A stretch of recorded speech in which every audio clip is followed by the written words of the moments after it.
So next we've got Tom Walker, who's the Deputy Director of Decentralisation at the Department of Communities and Local Government. And Tom's going to talk a bit about some of the new levers post the Localism Bill, kind of where we are with government thinking and how housing providers might want to respond in this new world. Firstly, thank you very much for inviting me and to give a bit of background about what I do in the department.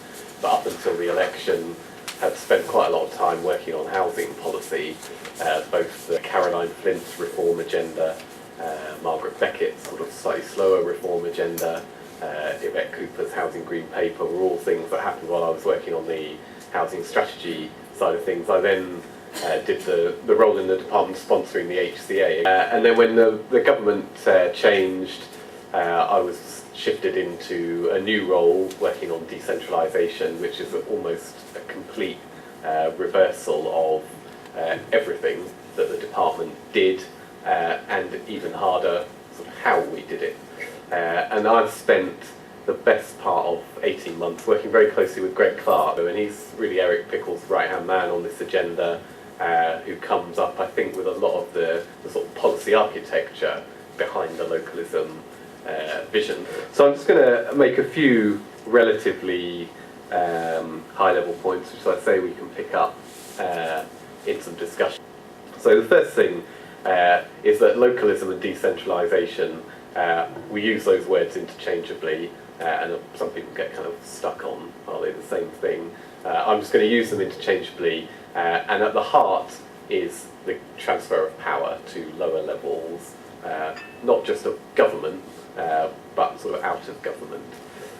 And the really important thing about localism and decentralisation is it is one of the core principles that unite the coalition parties. So although there are, in translation, many varieties of localism, for some it's about power to local government, some power to communities, some is about shrinking the role of the state.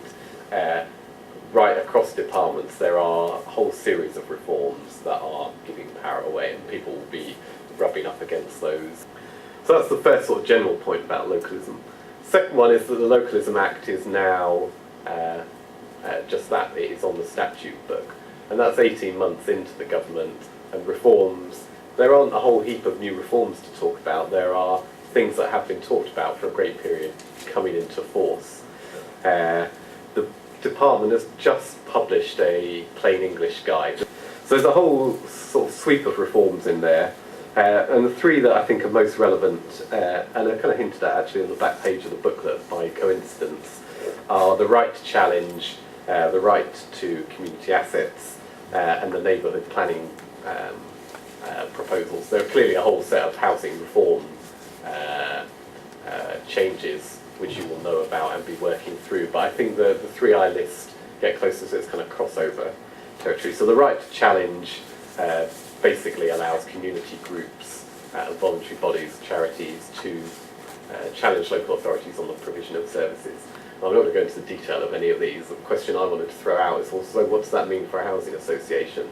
You're clearly not subject to the right to challenge, although the government is keen to extend it to other public bodies, and I know that kind of then bumps into the debate about the exact status of housing associations. But what if tenants want to use it, and what if you are a charitable housing association if you want to use it? There's quite interesting questions about how and who uses that right, and then even if you don't want to use it directly, what if people sort of in your, where you are the dominant landlord, want to use it? What's your role, kind of building on the sort of partnership working in the booklet that you want to play alongside that? I think there are quite interesting questions on all of these provisions, how they are translated in practice. The right to acquire assets, I'm not sure whether that would have made getting your hands on the green man any easier or not. But in some cases it will have done, well, it may do in the future. And all of these changes are about tilting the balance in favour of the community. And again, I think the same questions arise. Your assets may not necessarily be on the register, but where people, or even as housing associations, elements, you want to use those rights, or people in your area want to use them, kind of what role do you play? And again, built on all of the sorts of messages about partnership and the other findings in the report. And then the third one I just wanted to pull out was neighbourhood planning. And a really good example, I think, of kind of one of the core principles of localism, certainly for our ministers, is that there isn't a kind of mandated set of reforms, but some options that people can take up, and this question about appetite and uptake. And I think ministers are really pleased at the extent to which places, communities are taking forward, we call them front runners, the neighbourhood planning provisions, and they will affect housing providers, but they also provide an opportunity to be really involved. And the sort of paradox of localism is there isn't really going to be much guidance about how this should happen. It is a kind of window of opportunity where the question in the sort of policymaker's mind is, well, are people going to use these? Do they speak to demand? And what, if anything, should government do to support that, or what is the role of intermediary bodies? So those were three provisions I just wanted to pick out of the Localism Act and say that that is all in the context of creating a kind of more entrepreneurial, I think is the best word, public sector climate, with local authorities much more freed up. And although it's not in the bill, the reforms to the local government finance system really seek to do that. So although the Localism Act delivers massive amount of change, the sort of big game changer still to come is the resource review, potentially. In that context, there's a sort of really interesting question about the vision that ministers have, and the PM was asked about this at the liaison committee, which is the heads of all the different select committees, and constantly sort of pushed on the definition of big society. And there's a sort of very simple answer to this which he gave. I'm just looking for the quote.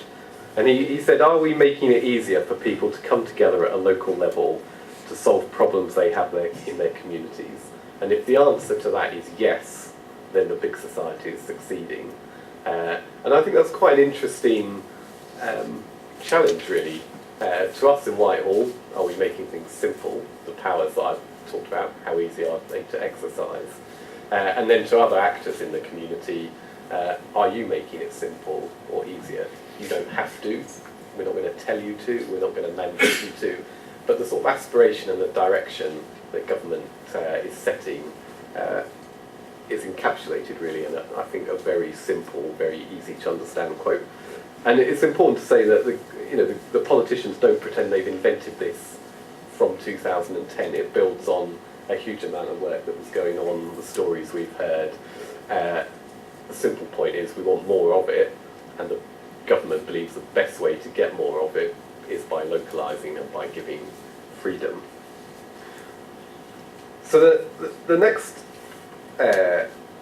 thing, I mean, I've sort of hinted at this a lot already, what might it mean for housing associations?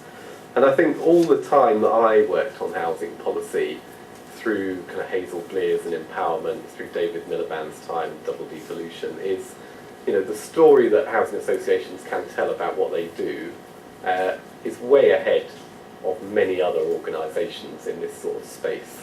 The stories we heard already exemplify that, and there are countless others. Everyone in the room will be able to tell them. But it still throws up that challenge on new powers. What role do you want to play? Have you thought about the opportunity either using them directly or supporting people in your areas where they want to use them? And then the sorts of points we've already heard. How does the asset base that you hold help either through the use of the space or just providing a sort of a piece of real estate, if you like, or a basis for economic leverage?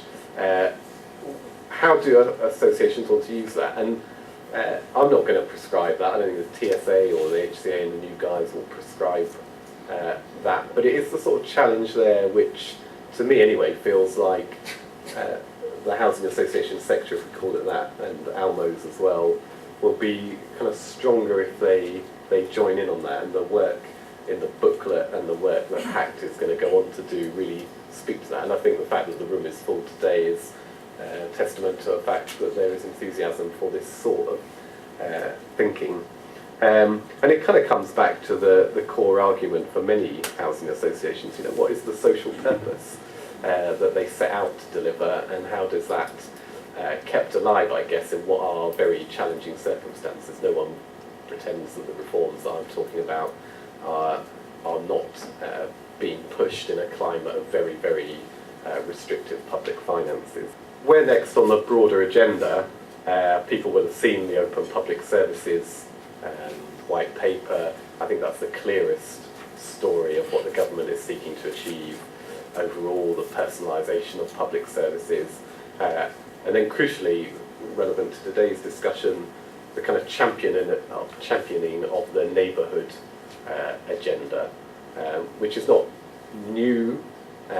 Double devolution sort of hinted at this, but I think there is an enthusiasm to go further on that. So pushing control down to the parish level, re-energising the parish level, particularly in cities, because you need a kind of democratic mandate, but also then looking to other players who can act at a sort of very local geographic level.